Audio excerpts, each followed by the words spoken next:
Madinig natin, sir, 230 billion? Yeah. Yes. Oh. That is already identified under our 2025 and 2026 budget. Kasi sa 2025 po, mayroon tayong tinatawag na continuing appropriations po. That's around Okay. 10.9 billion. At saka doon sa ating pong GAA 2026, mayroon tayong around 200 billion. And of course, yung earlier na mention ko po, yung 20 billion na manggagaling po sa tinatawag nating automatic appropriations or the special account in the general fund. I'm sure That's why we have that amount, 230 billion po. Yeah, I'm sure may idea naman na yung gobyerno kung saan gagamitin yun. Pero ibababa ko lang, hindi bababa ko, dadaling ko lang yung usapin ng pondo doon sa mga kababayan natin. Sir, dahil kanina ang dami namin na interview na talagang nahihirapan ng mga kababayan natin. Yun bang portion nun ay talagang mapupunta doon sa mga kababayan natin by way of ayuda o kaya ay yung mga pagtulong doon sa fuel nila? At Subsidy. o kaya, Yeah. mga subsidy. Yes. Tax cut. Oh yes, sa kasalukuyan po, ini-implement na po ito. If you can see po, si Secretary Rex ay very active already in giving ayuda.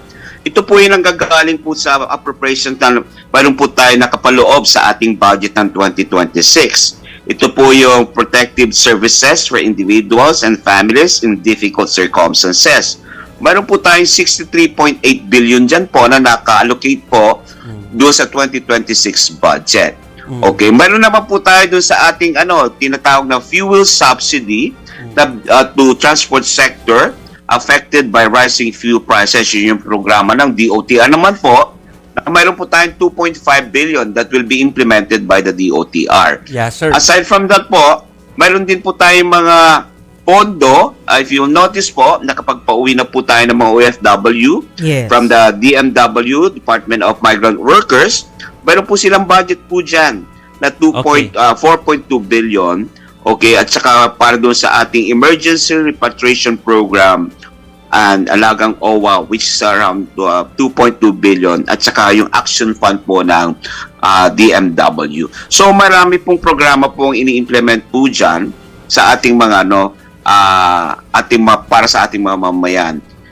Idagdag ko lang din po, mayroon po tayong mayroon po tayong 10 billion para sa Department of Agriculture. Ito naman po yung Presidential Assistance to Farmers and Fisher Folks. So, mayroon po tayo. Okay. Yan ay ito lang po yung mga bahagi ng na-identify natin na pwedeng pagkuhanan na ibigay natin sa ating mga mamamayan. May clear na lang, Aside sir, ha? from- Kasi Yes, po. mapuputol tayo. Yung lang na pasensya na kayo.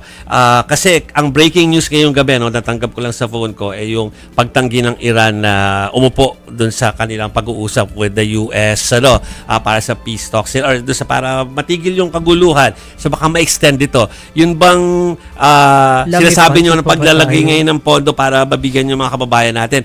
That's batch 1. So maka-expect ba tayo ng ilang tranches pa para sa mga kababayan? Kung sakaling ma-extend pa itong paghihirap na ito. Mayroon tayong tinatawag na pong contingency fund. O contingent fund po tayo. Mayroon po tayong naka-allocate po dyan na 13 billion po yan. Okay, doon tapos mayroon din tayong mga tinatawag na National Disaster Risk Reduction and Management Fund na nakalaang 23.5 billion po. Okay, so mayroon po tayong mga pondo pa na available just in case ito ay, of course, hindi natin masasabi kung mag-prolong po ito.